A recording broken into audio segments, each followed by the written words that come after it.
Bonjour et bienvenue dans votre émission Derrière le CV, l'émission qui vous inspire et vous guide vers l'excellence.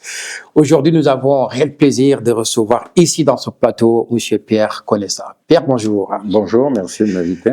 Merci. Donc, Pierre, vous êtes titulaire d'une agrégation d'histoire ENA avec plus de 40 ans d'expérience dans le monde professionnel. En quoi consiste l'histoire pour vous et qu'est-ce qu'elle représente dans ce monde? L'histoire est rentrée dans ma vie de deux manières différentes. D'abord parce que comme je suis né en Algérie, donc une partie de ma jeunesse a été marquée par le fait qu'on était en pleine guerre d'Algérie. D'accord. Et donc avec toutes les ambiguïtés qui sont d'appartenir à une communauté qui était celle des Pieds Noirs, qui se sentait légitime à soutenir une guerre que le FLN représentait aussi légitime, c'est-à-dire la guerre de l'indépendance. Donc ça, c'était toute cette ambiguïté sur quand on est dans un camp, est-ce qu'on garde une liberté de réflexion. D'accord. Et puis ensuite, quand j'ai fait des études, donc j'ai passé une agrégation d'histoire, et l'histoire, je trouve que c'est une variable d'explication que justement les chaînes d'infos en continu ne peuvent pas traiter. C'est-à-dire, quand on m'appelle en disant où est-ce que vous pouvez intervenir dans un journal, vous aurez 2 minutes et demie, je dis non, c'est pas possible. Parce qu'encore une fois, si vous avez 2 minutes et demie, c'est que c'est l'actualité qui prévaut, l'actualité s'intègre dans le journal et que vous aurez ensuite les courses et puis le football, vous voyez. Bien sûr. Appartenant à la communauté Pieds Noirs, on était totalement imprégné par une vision de la guerre qui était évidemment la légitimité que les Pieds Noirs pensaient avoir dans ce pays. Vous savez, c'est nous qui avons fait ce pays. C'était en quelle année? Moi, je suis né en 48, donc l'insurrection commence en 52. Vous voyez, et ensuite, ça va durer jusqu'en 62. Donc, vous avez effectivement quelque chose qui fait que quand vous vous interrogez après coup, parce qu'on vous dit, mais finalement, vous aviez tort, puisqu'il y a eu l'indépendance, vous êtes en droit de vous interroger sur le pourquoi vous aviez tort. Bon, puis ensuite, j'ai fait des études d'histoire, donc j'ai passé une agrégation d'histoire, et je trouve que, à cause de l'évolution du paysage médiatique, on ne prend pas suffisamment en compte la dimension historique de chacun des épisodes. Parce qu'on se satisfait souvent de dire qui est le gentil, qui est le méchant, et que donc, à partir de ce moment-là, ça devient relativement simple de prendre position. Voilà. D'accord. Très bien. Pouvez-vous nous parler un petit peu de votre parcours scolaire, les débuts, comment vous avez déjà commencé votre parcours dans le monde d'études? Ça, je vous dis, moi j'ai commencé par faire des maths et puis je me suis rendu compte que j'étais pas fait pour ça, donc je me suis réorienté, j'ai fait des études d'histoire. Et puis j'ai passé l'agrégation d'histoire et puis j'ai enseigné pendant 5 ans. D'accord. Et puis au bout de 5 ans, j'ai commencé à me trouver ça un peu lassant. Et comme j'ai une tendance à m'ennuyer au bout de 5 ans, j'ai passé l'ENA et puis ensuite je me suis retrouvé donc dans d'autres fonctions dont on parlera si vous voulez, mais qui faisaient que j'avais pas fait de droit pour préparer l'ENA, mais par contre dans ce qu'on appelle le hors-programme, c'est-à-dire une épreuve dans laquelle on vous donne tout à coup un sujet que vous connaissez pas, c'est là que j'ai cartonné justement à cause de mon passé d'historien. Donc, vous voyez comme quoi les décisions qu'on prend sont parfois ont des conséquences surprenantes. Bien sûr. D'accord. Et du coup, vous avez baigné sur l'histoire, vous avez enseigné, vous aimez aussi transmettre du savoir auprès de vos différentes écoles et établissements. Oui, mais si vous voulez, en plus, j'ai fait la haute fonction publique pendant quelque temps, j'ai été juge. Et juge, c'est très intéressant parce qu'encore une fois, vous êtes la voix de la société. Bon, encore, c'était juge administratif, donc c'est quand même un peu particulier.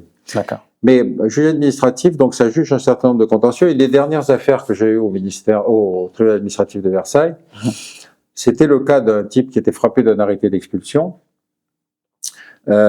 qui contestait évidemment cet arrêté d'expulsion. Alors, on était après Mitterrand. Mitterrand avait fait changer la loi et la loi faisait que quand vous étiez père d'un enfant né en France, vous étiez inexpulsable. C'était la modification de 81.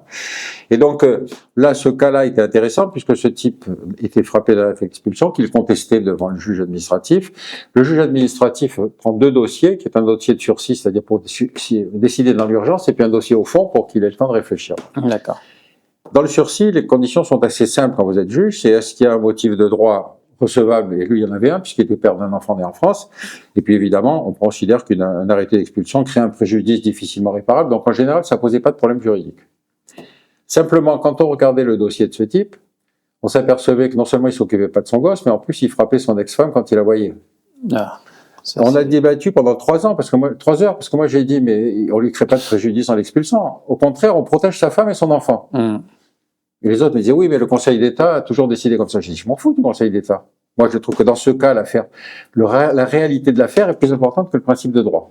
Donc c'est peut-être ça pour ça que j'ai changé d'orientation.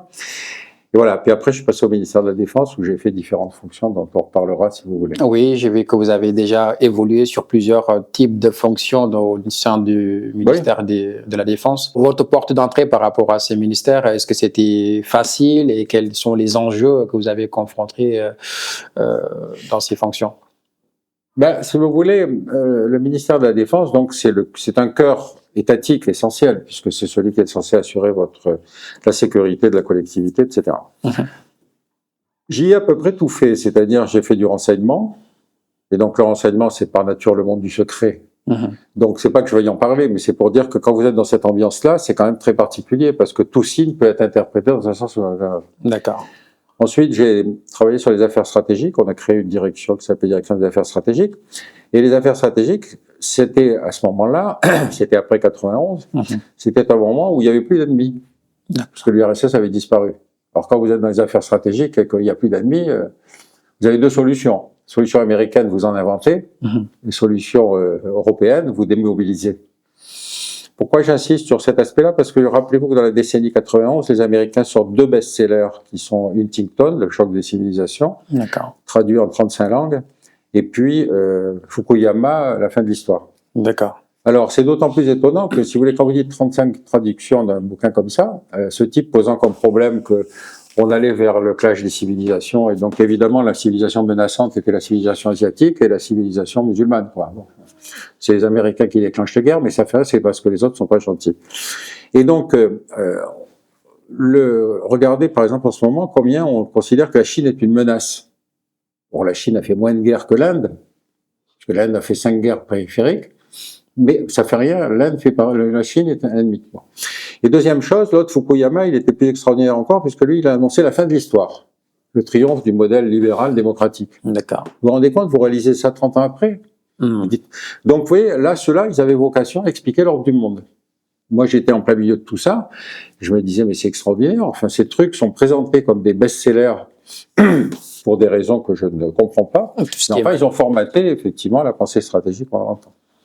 Et pourquoi avant, on ne parlait pas du terrorisme? Avant tout ce qui est l'URSS, avec ce monde bipolaire, si au lendemain de cette partie de l'URSS qu'on commence à inventer pas mal de choses autour du terrorisme, je dis pas que ça n'existe pas, mais qu'est-ce qui est à cause de ces mouvements terroristes? Votre question est d'autant plus intéressante qu'effectivement le terrorisme c'est un mode d'action, c'est pas un ennemi. C'est le mode d'action du faible au fort. C'est celui qui n'a pas le moyen d'avoir une armée, ou qui est dans un pays occupé, ou des choses comme ça. Les résistants français, ils étaient qualifiés de terroristes par les Allemands. Donc, vous voyez, le terme de terroriste ne contient pas une analyse politique, il contient une vindicte. Bon. Alors, effectivement, les guerres de décolonisation ont toutes été marquées par des comportements terroristes. De toute façon, il faut s'en souvenir. Mais comme à la fin, la chose s'est réglée par les indépendances, on n'en parle plus. Par contre, évidemment, le grand choc, c'est le 11 septembre. Pourquoi? Parce que le 11 septembre, c'est la surprise stratégique absolue. Les Américains n'avaient jamais connu la guerre sur leur territoire. Tout à coup, ils voient en mondovision 2 avions qui se balancent sur les World Trade Center avec l'écroulement des tours. Et tout ça est vu par des millions de personnes. Ben Laden avait eu cette idée géniale de se dire, mais la guerre, il ne faut pas la faire ici, il faut la faire là-bas. Bon. Et puis, vous connaissez la suite de l'histoire. D'accord. Mais donc, c'est à partir de ce moment-là que George Bush décide la guerre globale contre le terrorisme. Il y a un Américain qui disait, mais c'est aussi stupide que dès que pendant la Seconde Guerre mondiale, on avait décidé de ne faire la guerre qu'aux sous-marins. Vous voyez ce que je veux dire? C'est-à-dire, on choisit un mode d'attaque, on n'étudie pas la raison pour laquelle ça se passe comme ça, et on n'étudie pas les modalités pour lesquelles ça se fait comme ça. Et donc, George Bush s'en est sorti en faisant ce discours du 11 septembre dans lequel il va déclarer la guerre globale contre le terrorisme. Et aux surprises, les 3 pays qui désignent comme l'axe du mal, c'est l'Irak, l'Iran et la Corée du Nord. Or, il n'y avait ni Irakiens, ni Iraniens, ni Nord-Coréens dans les avions. Par contre, il y avait 15 Saoudiens sur 19. Vous voyez comment on fabrique l'ennemi? Oui. Voilà. Incroyable. Donc, du coup, on va revenir toujours sur ce parcours riche et varié. Aujourd'hui, vous allez apprendre plein de choses avec notre cher invité. Je rappelle que vous êtes consultant en affaires stratégiques internationales et questions terroristes. Comment concilier, selon vous, la lutte contre le terrorisme avec le respect des droits de l'homme? C'est une question extrêmement difficile parce qu'effectivement, vous savez, au début de la guerre d'Algérie, commencent les attentats du FLN à Constantine, à Colo, etc., dans lesquels il y a des massacres, exactement comme le 7 octobre. Or, l'époque, les gens se disaient, mais c'est inadmissible, ce genre de choses, c'est du terrorisme, on ne peut pas discuter avec ces gens-là, il faut envoyer l'armée. Vous voyez la réaction. Quand vous le voyez après coup, vous dites, mais prendre en compte la dimension politique de cette revendication aurait été le bon comportement, mais dans le choc émotionnel que représentaient ces attentats, avec massacres, viols, etc., l'opinion publique ne l'acceptait pas. Donc, si vous voulez vous trouver dans cette situation où, si l'homme politique n'est pas capable à certains moments de se rendre compte de ce qu'est la réalité de la revendication de l'autre, c'est pareil avec Netanyahou à Gaza, vous croyez que la politique de force l'emportera. Bien, je vous citer un exemple qui est encore plus frappant. Pendant les procès de Nuremberg, vous savez, on va juger les chefs de guerre nazis, les responsables des camps, de la Shoah, des massacres de populations civiles, etc. Pendant le procès de Nuremberg, il y a les émeutes de Sétif en Algérie. Répression, 6 000 morts. Ça veut dire que, alors qu'on allait condamner les chefs nazis pour bombardement de population, extermination, torture, etc., on allait nous-mêmes pratiquer certaines de ces choses condamnables dans les guerres de décolonisation. Et jamais on nous passera en procès, puisqu'on était la cause du juste. À l'époque, l'Algérie était française, rappelez-vous. D'accord. Et pareil, si vous voulez, en Asie, quand se passe le procès de Tokyo, c'est-à-dire qu'on va juger les criminels de guerre japonais, dans les motifs d'accusation, il y avait l'invasion de la Chine, il y avait des tas de massacres, etc., etc. Mais les Alliés avaient associé à la formation de jugement un juge indien, parce que les Indiens avaient participé à la guerre en Asie. Ce juge indien, qui s'appelait Narendra Pal, pendant le procès, il a fait complètement capoter le procès parce qu'il a dit, mais attendez, vous reprochez au Japon d'avoir envahi la Chine, mais vous-même, vous êtes colonisateur. Quand les Japonais envahissent l'Indochine, à l'époque c'est Vichy. Or Vichy est allié avec les Allemands, donc c'est pas une invasion. Et son jugement a été extrêmement intéressant parce que justement il a exprimé une opinion divergente qui existe dans le droit américain, mais pas dans le droit français, pour expliquer que ceux qui jugeaient étaient justement aussi coupables que ceux qui le jugeaient. Vous voyez. D'accord. Et alors, ce qui est intéressant pour terminer là-dessus, c'est que tous les révisionnistes japonais se sont servis de Pal pour dire, voyez que nous n'étions pas responsables de la guerre. Bon, j'arrête là. On se renvoie la balle. Il y a une question quand même qui m'intrigue. Depuis le monde des mondes, il y a toujours deux facteurs qui sont là pour toujours créer du bruit, c'est-à-dire les armes. Pourquoi, selon vous, des organisations internationales telles que l'ONU et d'autres qui sont là, normalement, leur principal rôle, c'est de neutraliser les jeux sociaux, accompagner, éviter tout ce qui est guerre. Mais aujourd'hui, on se voit tous les jours, il y a les grandes puissances qui font toujours appel à la paix. C'est eux qui vont déclencher tout ce qui est armes, tout ce qui est guerre. L'autre facteur aussi, c'est les maladies. Donc, à chaque fois, il y a des épidémies, il y a des... Et est-ce que vous pensez que l'ONU joue vraiment bien son rôle face à toutes ces crises? Non, mais on a constitué l'ONU, si vous voulez, dans les mois de la Seconde Guerre mondiale. Parce que, rappelez-vous, la Première Guerre mondiale, on crée la Société des Nations. Mais la Société des Nations va servir à rien parce qu'effectivement, elle ne va pas empêcher la montée d'Hitler. Après la Seconde Guerre mondiale, on décide de créer l'ONU en la donnant d'une capacité justement d'intervention sur les crises, avec mobilisation de forces armées mises à disposition évidemment, puisqu'il n'y a pas de force propre à l'ONU. D'accord. Mais très rapidement, on va rentrer dans la logique Est-Ouest. C'est-à-dire que chacun des membres permanents peut bloquer n'importe quelle décision de l'ONU, puisqu'il peut dire « Ah non, mais ça ne vous concerne pas ». La France l'a fait pour l'Algérie, mais les Russes l'ont fait pour la Tchécoslovaquie, bref. Donc, on a aussi fait un mécanisme autobloquant dans l'ONU. D'accord. Aujourd'hui, évidemment, le Conseil de sécurité s'est un peu élargi, mais fondamentalement, les droits de veto continuent encore évidemment à exister. Regardez sur le cas de l'Ukraine. D'accord, ça c'est une question. Donc, si vous voulez, on ne peut pas rendre responsable l'ONU de moyens qu'on ne lui a pas dotés, qu'on ne lui a pas donnés, quoi. Voilà. D'accord, donc l'ONU quand même pas l'ONU qui présente ses limites. Oui, absolument. Très bien, on va partir sur la deuxième partie de notre émission, c'est-à-dire au regard de ce parcours riche et varié, vous êtes aussi écrivain, auteur de plusieurs ouvrages. Pourquoi Guide du paradis? Parce que j'avais beaucoup travaillé sur les guerres religieuses notamment, et je me disais depuis le temps que les hommes se tapent sur la figure pour expliquer qu'ils ont le Dieu unique et miséricordieux. Il faut bien reconnaître qu'il y a match nul, et donc il faut arriver à la conclusion qu'il y a plusieurs dieux uniques. Et ça explique qu'il y a effectivement plusieurs descriptions du paradis. Chaque religion décrit différemment. Évidemment, la façon dont l'islam décrit le paradis n'a rien à voir avec la façon dont les bouddhistes décrivent le paradis, ou quand vous êtes bouddhiste, vous devenez une espèce d'essence évanescente comme ça. Et donc, je suis parti à l'envers en me disant, mais finalement, pourquoi hériter bêtement de la religion de ses parents, alors qu'on sait que c'est au paradis qu'on risque de passer le plus de temps, donc il vaut mieux se renseigner avant de partir. Et prendre la religion qui offre le service qui est le plus adapté à vos besoins, quoi. Donc j'ai fait ça comme un guide de voyage, voilà, renseignez-vous avant de partir, évitez les erreurs d'orientation, etc. D'accord. C'est polémique, hein, il faut reconnaître. Mais enfin, il a bien marché, il doit être à sa 4e édition. Donc il faut croire que le besoin continue d'exister. Bien sûr. Et ce qui est impressionnant dans votre parcours, quand même, ça fait plus de 12 ouvrages que vous avez publiés et vous ne cessez toujours d'intervenir dans des plateaux télé pour donner votre point de vue par rapport à ce monde. Qu'est-ce que vous inspire à écrire, à partager, à donner des informations vraiment par rapport à ce parcours et aussi ce regard intéressant concernant le monde? D'abord, il faut reconnaître que, si vous voulez, je ne suis plus invité sur les plateaux télé. Ça, c'est assez rigolo parce que je n'ai pas compris le phénomène, mais il est évident que la guerre à Gaza, si vous voulez, mes positions sur la guerre à Gaza ont beaucoup choqué. Je me souviens d'une émission de Pascal Praud, c'était tout au début de l'offensive israélienne sur Gaza, et Netanyahou venait d'envoyer un ordre aux Gazaouis, à 1 million de Gazaouis, de partir vers le sud. J'ai dit, attendez, 1 million de personnes sur une bande de 40 km, vous vous rendez compte de ce que ça veut dire? C'est du nettoyage ethnique. Les autres m'ont dit, mais non, c'est pas pareil, etc. Je dis, attendez, si la chose avait été à l'envers, en obligeant des Israéliens, d'1 million d'Israéliens à se déplacer, moi. Et depuis ce jour-là, je n'étais plus invité chez Pascal Praud. Alors après, j'ai remarqué que j'étais censuré sur CNews.